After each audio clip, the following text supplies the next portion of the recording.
Hello, नमस्कार, आदाब, सत श्री अकाल और अस्सलाम वालेकुम। मैं हूं मोहम्मद अहमद काज़मी, लेकर आया हूं आपका पसंदीदा कार्यक्रम आपके रूबरू। इस कार्यक्रम में हम आपको बहुत ऐसे जानकार लोग बताते हैं जो आपकी जो खास खबरें हैं, जो कुछ देश में जो कुछ हो रहा है, उसके पीछे की भी हकीकत जानने की हम कोशिश करते हैं और खास मेहमानों से आपकी मुलाकात कराते हैं। अभी हाल ही में महाराष्ट्र के गवर्नर राज्यपाल भगत सिंह कोश्यारी साहब ने चीफ मिनिस्टर से ही सवाल कर दिया कि क्या आप सेकुलर हो गए हो? ये एक बहुत ही गैर मामूली किस्म का सवाल है, क्योंकि एक संवैधानिक पोजीशन पर बैठा हुआ आदमी, गवर्नर जैसी प्रेस्टिजियस ऑफिस में बैठा हुआ आदमी कॉन्स्टिट्यूशन की बुनियाद पर ही एक तरह से सवाल कर दिया, तो ये एक गैर मामूली घटना थी। इसके अलावा बिहार इलेक्शन है, बिहार में जो कुछ होने जा रहा है वो सबकी नजरें गड़ी हुई हैं और देश में किस तरह से पॉलिटिक्स आगे करने की कोशिश की जा रही है, किस तरह से देश को चलाने की कोशिश की जा रही है, किस तरह से नफरत फैलाने की कोशिश की जा रही है।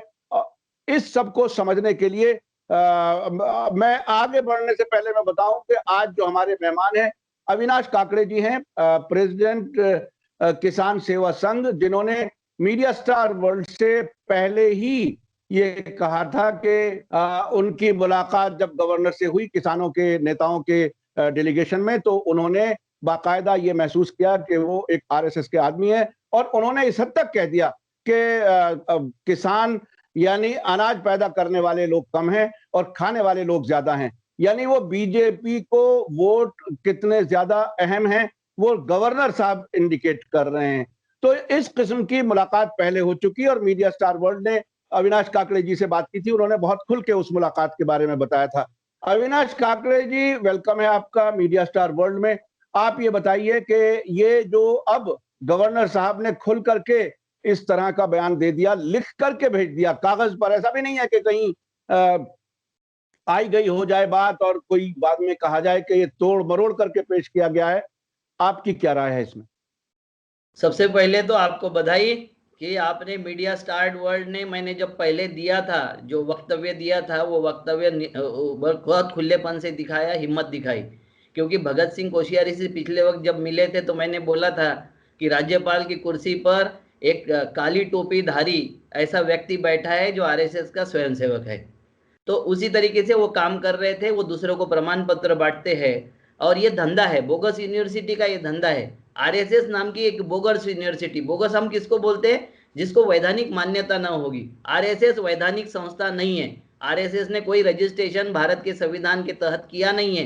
तो जो यूनिवर्सिटी बोगस है वो दूसरों को क्या प्रमाण पत्र बांटेगी और क्या रखेगी, ये यानी सोचने का विषय है। और हमारे देश की जनता को ये समझना चाहिए कि जो आदमी ये संविधान को नहीं मानता, जो संस्था इस संविधान को नहीं मानती है, वो संस्था हमारी कभी हितैषी नहीं हो सकती है। कुछ लोगों को अभी भी भ्रम है कि आरएसएस हिंदुओं के लिए काम करता है, आरएसएस इसके लिए काम करता है।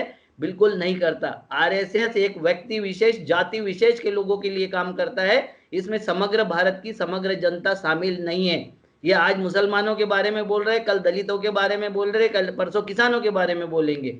ये सबके बारे में ऐसी ही धारणा रखते हैं क्योंकि इनको अपने से मतलब है, देश से भी मतलब नहीं है और किसी से मतलब नहीं है। जिस तो क्या आखिर आखिर आखिर क्या पूरे देश को तबाह करना चाहते हैं? आखिर क्या इनका एजेंडा क्या हो सकता है? क्योंकि ये कुछ लोग इस हद तक कहने लगे हैं कि शायद ये ज़ायनिस्ट नजरिया है। जैसे वो ज़ायनिस्ट इजराइल में होते हैं, वो अपने आप को सबसे सुपर समझते हैं और बाकी सबको कितनी भी तकलीफ पहुंचाना उनका हक है, इख्तियार है। आप इन लोगों को किस तरह से देखते हैं, जो आरएसएस इनके के और बीजेपी के? इनके जो गीता कुरान नाम के दो ग्रंथ है, हाँ, जो उसके समकक्ष वो मान्यता देते हैं, वह है वी फाइंड आवर नेशनहुड और बंच ऑफ थॉट्स। हाँ, वी फाइंड आवर नेशनहुड के पेज नंबर 85 पर इन्होंने लिखा है, 80 से 85 के बीच में वो सारा विवरण है। उन्होंने लिखा है कि जब तक देश में 95% जनता हैंड टू माउथ नहीं होगी, ये कट्टरता नहीं ला सकेंगे। उसके लिए काम कर रहे, ये बहुत प्रामाणिकता से उस बात के लिए काम कर रहे हैं कि 95% जनता उस लेवल में चली जाए कि सोचने का नहीं, वो जानवर जैसा जीने के लिए उसको बाध्य होना पड़े, उस पर जा रहे हैं, उसमें प्रयास कर रहे हैं। मगर इस देश में जो धर्मनिरपेक्ष तत्व है, धर्मनिरपेक्ष तत्व ऐसा होता है कि जिससे ये सारा देश बंधा हुआ है। इस देश में हजारों भाषाएं, हजारों जातियां है, 29 प्रांत है, कितनी सारी बोलियां होगी, कितने सारे विचार होंगे, आचार होंगे, पहनाव होंगे, रहन सहन होंगे। इसके बाद भी ये देश इकट्ठा है, एकत्रित है। उसका कारण क्या है?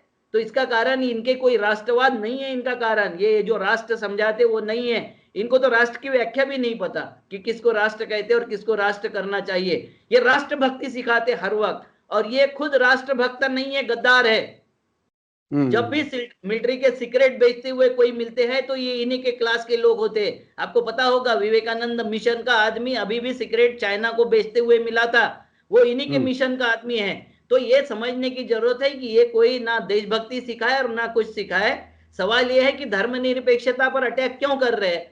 क्योंकि इनको धर्मनिरपेक्षता कचोटती है, इस देश की मूल सभ्यता इनको कचोटती है, इस देश का मूल मंत्र इनको कचोटता है। क्योंकि इनको सबको प्रताड़ित करने के लिए और आपस में लड़ाने के लिए जो शस्त्र चाहिए, जिसके माध्यम से ये 95% जनता को हैंड टू माउथ करके यहाँ कट्टरता वाला शासन, यहाँ अफगानिस्तान वाला शासन, यहाँ इराक वाला शासन, यहाँ तुर्कस्तान वाला शासन, या आप समझ लो पाकिस्तान वाला शासन लाना चाहते हैं। इनको शर्म नहीं आती कि बांग्लादेश इकोनॉमी डाउन में चली गई। कोरोना बांग्लादेश में नहीं था क्या? कि हमारे यहाँ कोरोना आया था, श्रीलंका में कोरोना नहीं आया था क्या? उनकी इकोनॉमी ग्रो कर रही है, उनकी इकोनॉमी बढ़ रही है तेजी से, और हम कहाँ जा रहे? हम गरीबी में सबसे पिछड़े विश्वगुरु हो गए, हम बेरोजगारी में पिछड़े हो गए, हम आर्थिक विकास में पिछड़े हो गए। ये विश्वगुरु उल्टे तरीके से बन रहे हैं। हम नीचे पाताल में जाके हम विश्वगुरु बन रहे, जब सबसे नीचे भारत होगा नंबर 1 दरिद्रता में, भारत होगा नंबर 1 अपनी बेरोजगारी में, भिखारीपन में, अर्थव्यवस्था में। ये इनका प्रयास है, क्योंकि इनको कट्टर शासन लाना है, अफगानिस्तान वाला, तालिबान वाला। इनमें इसीस में कोई फर्क नहीं है। आरएसएस और इसीस एक जैसे काम करते हैं। वो भी कपड़े महिलाओं ने क्या पहनना चाहिए समझाते हैं, ये भी महिलाओं के कपड़े देखते हैं, वो भी खान पान देखते हैं, ये भी खान पान देखते हैं। वो भी 1400 साल पुरानी बात करते हैं, ये भी 2000-5000 साल पुरानी बात करते हैं। ये दोनों एक ही थाली के चट्टे बट्टे हैं। ये यानी सिक्के के दो पहलू है। इन पर उसी तरीके से हमको आक्रामक होना पड़ेगा जिस तरीके से होना चाहिए। जी, आपने कुछ मुस्लिम मुल्कों का जिक्र किया। ये वाकई बहुत ही, देखिए वो जो 1400 साल पुराने और उसकी बात करते हैं, वो एक अलग एक सोच जो सऊदी अरब की कट्टर सोच है, जिसके नतीजे में बहुत से आतंकवादी ग्रुप नॉर्थ अफ्रीका से लेकर के और मिडिल ईस्ट और अफगानिस्तान तक है। वो एक नजरिया है, लेकिन दूसरा नजरिया भी है जो पूरे दुनिया के जालिमों के सामने डट करके लड़ रहा है। वो मैं भी जानता हूं, आप भी जानते हैं। लेकिन अब जो हमारा वो इस वक्त विषय नहीं है, लेकिन आप ये बताइए कि जब मुल्क को इस हद तक तबाही लाने की तैयारी है, धर्मनिरपेक्षता को दफन करने की तैयारी है, तो फिर आखिर ये कौन लोग हैं? इनको सरकार में ये कैसे रहने का हक रखते हैं? अगर सबको भूखा करने की तैयारी है, अगर हैंड टू माउथ करने की तैयारी है और आपस में लड़वाने की तैयारी है, तो आखिर आगे क्या? आगे एक ही बात है कि जब हम इलेक्शन लड़े, जब हम चुनाव के इसमें जाए मैदान में, तो भावनिक मुद्दों को हम ना छेड़े। भावनिक मुद्दा ये उनका अखाड़ा है, हम वास्तविकता पे बोले। और आज मैं वास्तविकता आपको बताने वाला हूं। हमने डाला था एक आरटीआई, हमारे मित्र है मोहनिश जबलपुरे जी, उन्होंने एक आरटीआई डाला था, क्योंकि वो आरटीआई का मेरे लिए काम करते हैं। हम दोनों साथ में मिलके, बहुत सारे हमारे मित्र हैं, उसमें से ये भी एक मित्र है। उन्होंने 18/6/2020 को एक आरटीआई का जवाब प्राप्त किया था कि 2015 में ये जो बोली लगाया था बिहार के लोगों की, आदरणीय मोदी जी ने, कि 50,000 चाहिए, 60,000 चाहिए, 70,000 करोड़ चाहिए, 80,000 करोड़ चाहिए, 1.25 लाख करोड़ चाहिए, वो खरीदने का जो प्रयास किया था, तो उसमें पूछा गया था कि भैया कितने दिया आपने पैसे? तो इन्होंने उसका हिसाब जो दिया कि फार्मर वेलफेयर में, एजुकेशन में, स्किल डेवलपमेंट में, हेल्थ में, electricity, rural road, highway, railway, ये सब में, airport authority, digital Bihar, petroleum and gas और टूरिज्म, ये सब में मिलके इन्होंने 1.25 लाख करोड़ का हिसाब तो हमको दे दिया। अब जब हमने सोचा कि भैया इतना सारा हिसाब दिया है, तो जरा देखा जाए, वो हिसाब का काउंटर चेक किया जाए। और जब काउंटर चेक किया, हमने कृषि विभाग को भेजा, जिस जिस विभाग की इन्होंने बोला था कि इतने 1000 करोड़ रुपए हमने खर्चा किए, 3900 करोड़ 94 करोड़ रुपए हमने दिए हैं बिहार को विकास के लिए। हमने स्पेशली बिहार की बात किया था तो उन्होंने दिया था। तो जब पता चला तो कृषि विभाग बोलता है कि 48.1 करोड़ उन्होंने जवाब दिया था 21/8/2020 को, और उन्होंने बोला कि हमने 48.1 करोड़ रुपए जारी किए थे, जिसमें से 31.5 करोड़ रुपए बिहार सरकार ने बिना खर्चा किए अभी भी पड़े हुए हैं। ये उनका जवाब है। कहाँ 3000 करोड़ और कहाँ इन्होंने ये जो जो जो फिगर जगलरी यानी सिर्फ 27 करोड़ खर्च हुए, ये हुई मोटी मोटी बात। जी जी सर। और उसके बाद में कुछ हमने और भी आंकड़े मांगे, तो उस आंकड़ों में भी इन्होंने इसकी हमको जानकारी नहीं, उसकी हमको जानकारी नहीं। हमारे पास में 10 अगस्त 2020 का भी एक पत्र है जिसमें बीज प्राधिकरण के लिए इन्होंने खाली पैसे दिए 14 करोड़ रुपए। अब ये सब मिला के भी आपने अगर जोड़ घटा कर लिया तो ये 1000 करोड़ से ऊपर नहीं होगा, और इन्होंने हमको बता दिया 3000 करोड़ रुपए हमने खर्चा कर दिए। दूसरी बात, हमने जब मांगा एग्रीकल्चर के आगे का जो ये था एजुकेशन में, और तो एजुकेशन में इन्होंने जिस तरीके से हमारे साथ में शेयर की उनकी जानकारी, तो कौशल विकास उद्यमी मंत्रालय जो है वो मंत्रालय बोलता है कि हमारे पास तो इसकी जो जानकारी है उसने अभी तक 36.81 करोड़ रुपए खर्चा किए। कितना? 36.81 करोड़ रुपए। और इन्होंने बोला कि हमने तो स्किल डेवलपमेंट में 1550 करोड़ रुपए खर्चा कर दिए। भैया प्रधानमंत्री जी, आपने 1550 खर्चा किया और आपका डिपार्टमेंट 13 अगस्त 2020 को बोल रहा है कि हमने मात्र 36 करोड़ रुपए खर्चा किए। अब कौन सच है? आप सच हो या आपका स्किल डेवलपमेंट विभाग सच है? कौन सच है ये बताने की जरूरत है, ये समझने की जरूरत है। इन्होंने बोला इलेक्ट्रिसिटी में 16,130 करोड़ रुपए खर्चा किए, और इनका डिपार्टमेंट जो बोल रहा है उसकी टोटल फिगर अगर मिला लिए जाए तो एक जगह इन्होंने 50 लाख लिखा है, दूसरी जगह 20 और 64 लाख, इतना इन्होंने खर्चा किया है। मतलब कितना हो गया? मात्र 1.5 करोड़ के आसपास।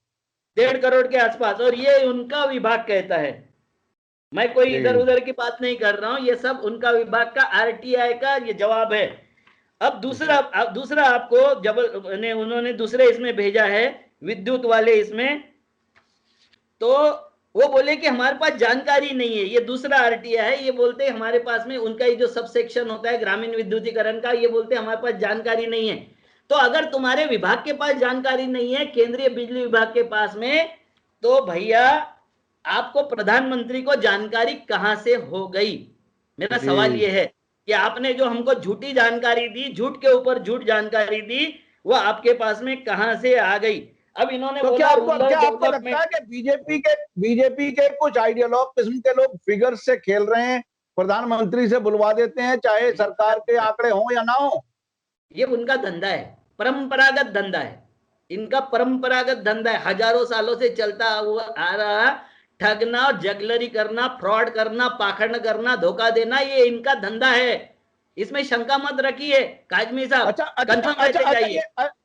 ये बताइए कि जब इतना बड़ा धोखा, एक तरफ प्रधानमंत्री जी के दफ्तर से कुछ और इंफॉर्मेशन मिलती है और जब अलग अलग ली जाती है डिपार्टमेंट से, तो वो बिल्कुल खोदा पहाड़ निकली चुईया वाली बात जिसे कहते हैं वो, तो फिर आखिर किस पे भरोसा किया जाए?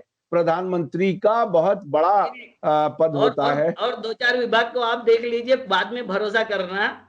ये इन्होंने रूरल डेवलपमेंट की जानकारी हमने बिहार की मांगी थी, उन्होंने पूरे देश की दे दी, और देश की जानकारी इतनी है कि जितना भारत सरकार का बजट नहीं है, उससे ज्यादा रूरल डेवलपमेंट में खर्चा कर चुके हैं लोग। उसके बाद में आप जो बजट ही नहीं है वो आ कहां से सकता है? पूरे देश का बजट नहीं है, उतना खर्चा कर चुके हैं। वो आरटीआई में मेरे पास जानकारी है पूरी। कोई आरटीआई में भी अफसरान झूठी खबरें देने लगे, इंफॉर्मेशन देने लगे। बिल्कुल। सड़क परिवहन मंत्रालय बोलता है कि हमारे पास में जानकारी नहीं है कितना खर्चा हुआ बिहार में, इसकी एग्जैक्ट जानकारी नहीं है, सड़क परिवहन मंत्रालय। उसके बाद में रेलवे, अरे बाबा, रेलवे की हमने जानकारी मांगे थे कि कोविड काल में कितने लोग दुर्घटना से मरे, सबके टिकट्स के माध्यम से गए, एनजीओ ने टिकट निकाल के दिए। इन्होंने बोला कि कितने लोग मरे हमारे पास जानकारी नहीं है, स्थानिक पुलिस से पूछिए। तुम्हारे रेलवे में पुलिस होती है, जब रेलवे में आदमी मरता है तो आपको पता होगा, दिल्ली के वो बिहार के प्लेटफॉर्म पे एक महिला मर गई थी और बच्चा उसका कंबल खींच रहा था। तो ये सब लोगों के इंश्योरेंस के पैसे भी ये खा गए, क्योंकि हर टिकट में इंश्योरेंस होता है। इनके पास में अगर फिगर नहीं है, मजदूर कितने मर गए ट्रेनों में, सैकड़ों मजदूर मर गए, उनकी फिगर अगर सरकार के पास नहीं है, इसका मतलब इन्होंने किसी को इंश्योरेंस भी नहीं दिया। और ज्यादातर इसमें मजदूर बिहार के थे। बिहारियों के साथ में इन लोगों ने क्या किया, इसको ये इलेक्शन में याद रखना चाहिए। दूसरा, ये Indian railway catering and tourism department का आरटीआई जवाब है कि हमने उनको पैसे मुहैया कराए थे। अब वो तुम्हारे सारे दुकानें ही बंद थी, प्लेटफॉर्म की कोई दुकानें कोरोना काल में खुली नहीं थी, तो पैसे का क्या करते थे।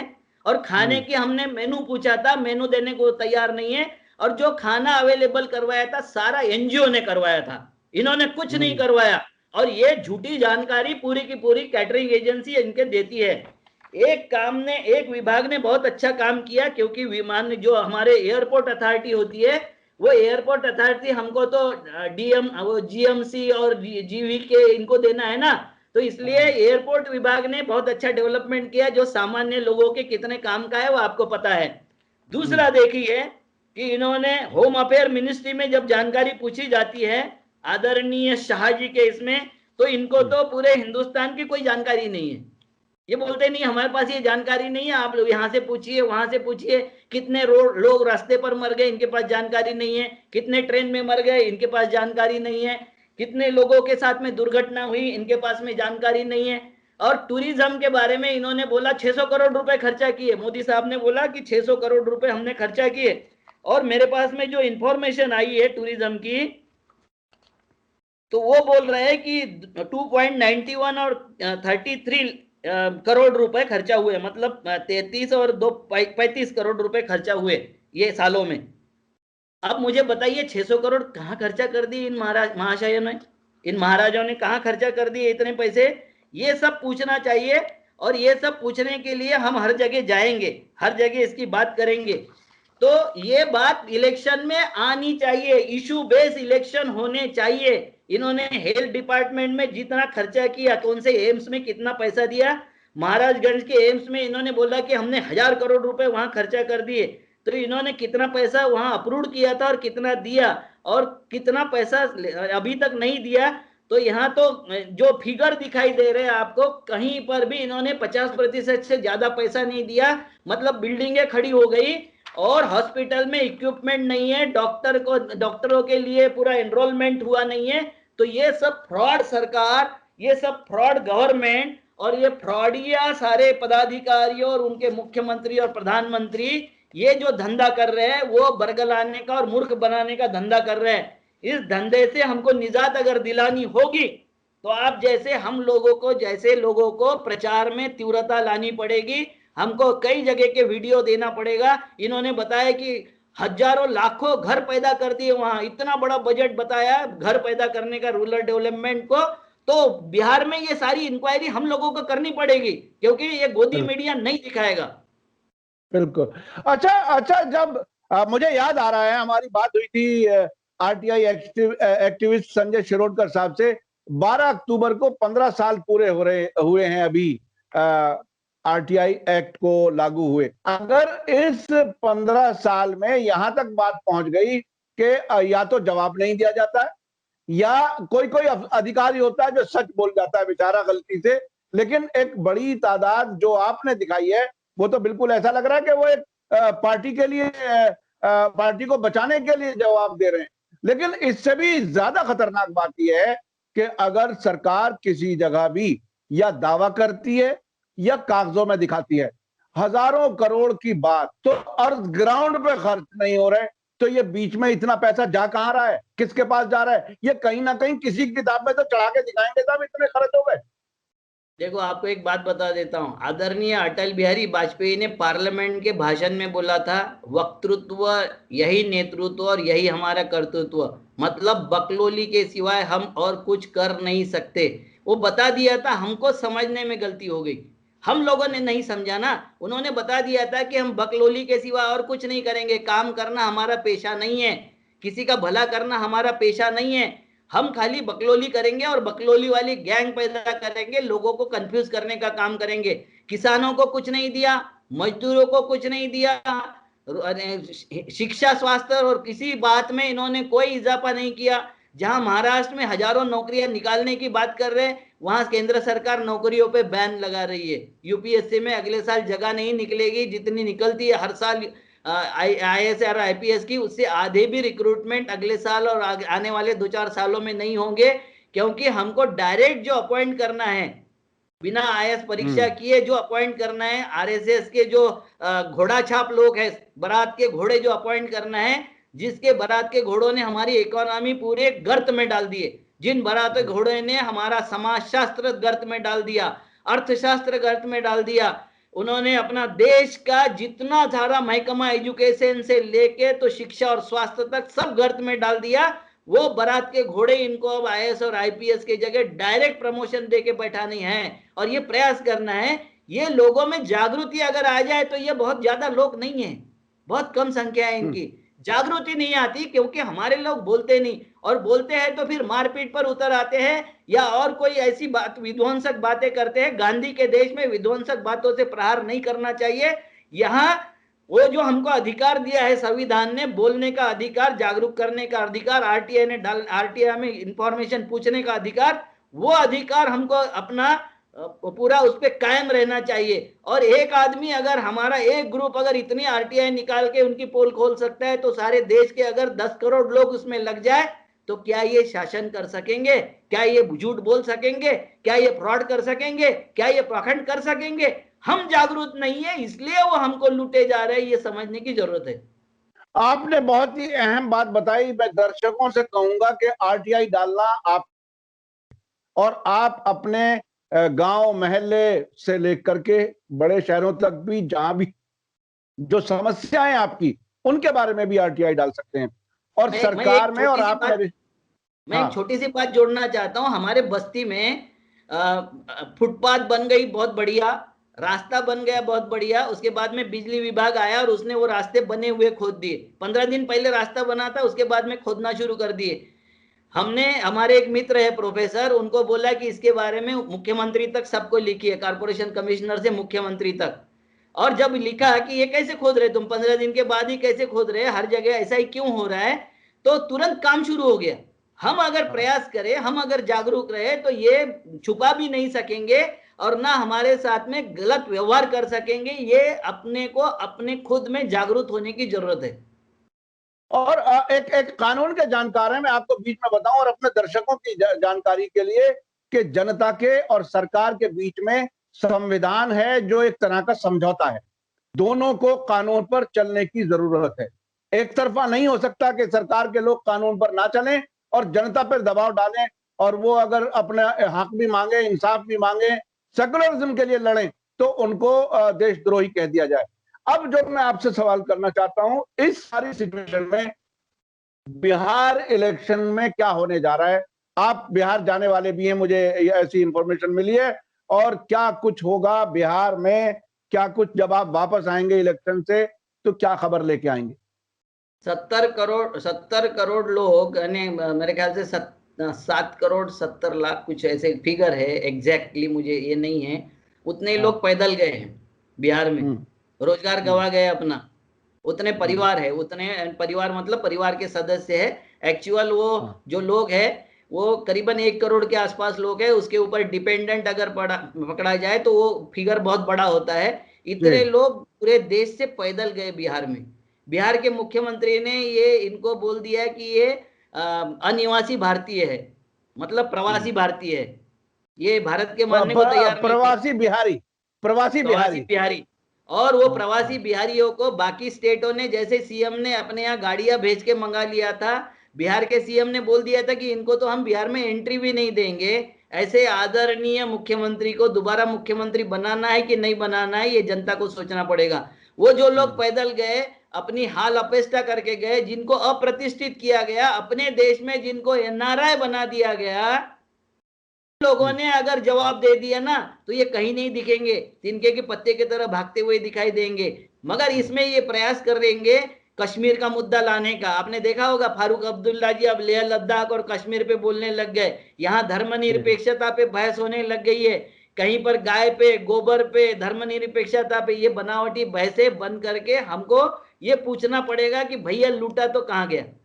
ये पैसा हमारे लिए अगर आया है, प्राइम मिनिस्टर ऑफिस बोलता है तो डिपार्टमेंट ने कहां कहां पैसा खाया, किसने खर्चा नहीं किया, कौन इसमें शुक्राचार्य बना हुआ है, ये सब पूछना पड़ेगा। और इसके ऊपर वोटरों को प्रशिक्षित करके कंसंट्रेट करना पड़ेगा। इसमें यही उपाय है। क्या लोकल लेवल पर ये सरकारी अधिकारी क्या पार्टी के कामों को भी फंडिंग कर सकते हैं? आपको क्या लगता है? क्योंकि ये हर जगह सरकारी पैसा पहुंचता है और उन जगहों पर सरकारी अफसर अगर आपको आंकड़े नहीं देना चाहते या बहुत ज्यादा पैसा खर्च होने की बात बताने की कोशिश करते हैं, तो इसमें तो ऐसा लगता है कि बहुत ही सिस्टमेटिक तरीके से नीचे तक जा सकता है इस तरह से। तो आपने संजय सिरोडकर जी से बात किया होगा। जी जी जी बिल्कुल। तो टोल नाके से किसको कितना पैसा मिलता है और कितना बड़ा टोल का झोल है, ये आपको पता है। जी हर जी विभाग का पैसा बिल्कुल। ऐसा ही बट रहा है। ये बंदरबाट हो जी रही है, जनता के पैसे की बंदरबाट हो रही है। और ये बंदरबाट को अगर सामने नहीं लाओगे, उनके ऊपर अटैक नहीं करोगे, तो ऐसी ही बंदरबाट होती रहेगी। और इसमें कोई पार्टी विशेष का रोल नहीं है।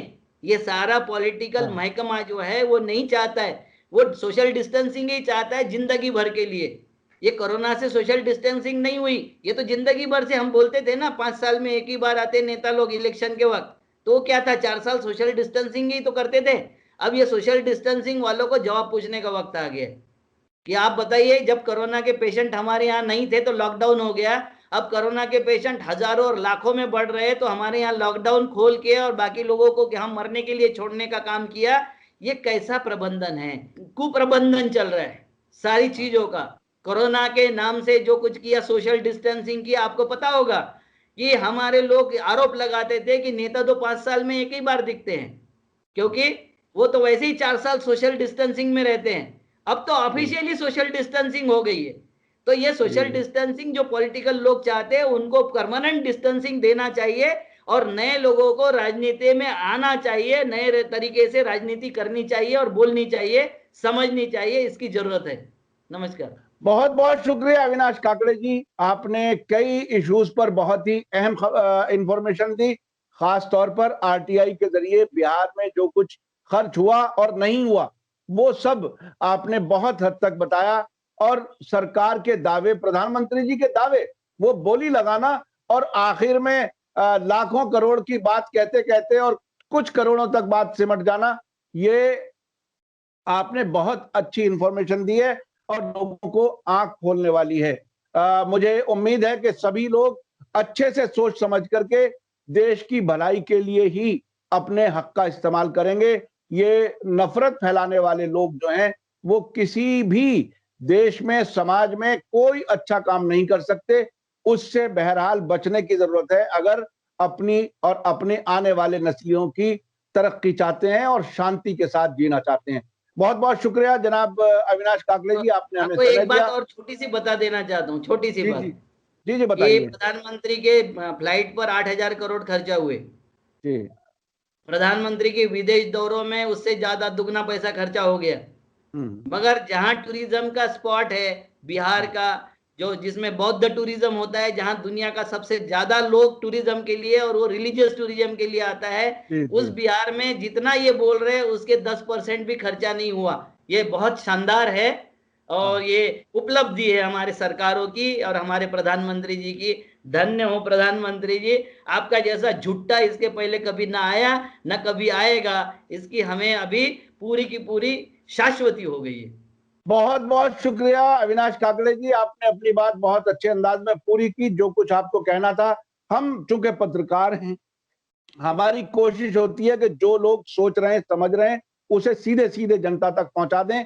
और इंटरव्यू और आपके रूबरू प्रोग्राम हमने इसीलिए इस नाम से रखा है कि जनता जाने, आप जाने, हम आपकी बात जनता तक पहुंचाते हैं। बहुत बहुत शुक्रिया आपका अविनाश काकड़े जी। और दर्शकों से मैं कहना चाहूंगा कि इतनी बारीकी से इंफॉर्मेशन काकड़े जी देते हैं और डॉक्यूमेंट्स के साथ देते हैं, ये बहुत ही सराहनीय है। और मैं समझता हूं कि ऐसे लोग देश की खिदमत कर रहे हैं, देश को आगे बढ़ाने का प्रयास कर रहे हैं, मुश्किल वक्त से निकालने का प्रयास कर रहे हैं। इसी के साथ मुझे दीजिए इजाजत। धन्यवाद, शुक्रिया, जय भारत, जय हिंद। मीडिया स्टार वर्ल्ड के और वीडियो देखने के लिए हमारे चैनल को सब्सक्राइब करें और सीधे नोटिफिकेशन पाने के लिए बेल आइकन दबाएं। और अगर हमारी खबर सच्ची और अच्छी लगे तो अपने व्हाट्सएप, इंस्टाग्राम, फेसबुक और ट्विटर अकाउंट पर जरूर शेयर करें।